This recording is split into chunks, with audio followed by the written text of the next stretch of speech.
this is Rachel, one of the librarians from Williamsburg Regional Library, and today I am going to share with you a craft that you can create using things that you have or you might have around the house. Rock mandalas. What you're going to need for this craft is a rock.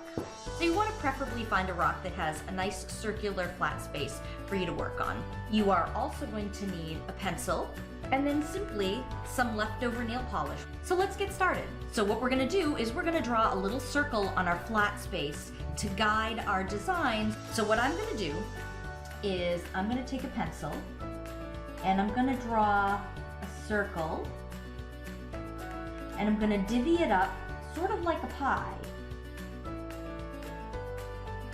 That is what you are going to do on your rock.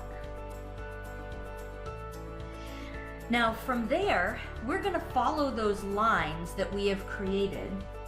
So I like to have a big dot in the center just to get me started.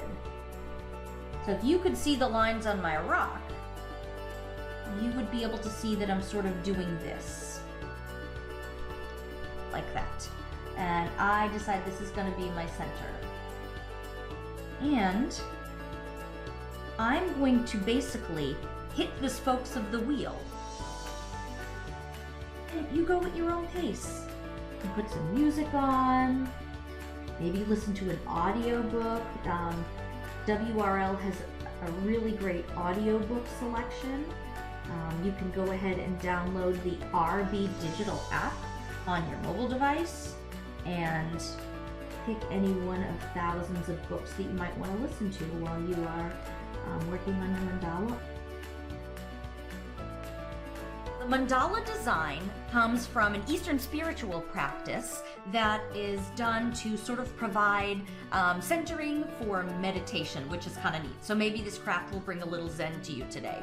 But mandala is the Sanskrit word for a circle. So there you are, your very own rock mandala. Thank you for joining me today and doing this craft. We can't wait to see you all back at the library when this time has passed us and get to maybe craft with you a little bit more in person.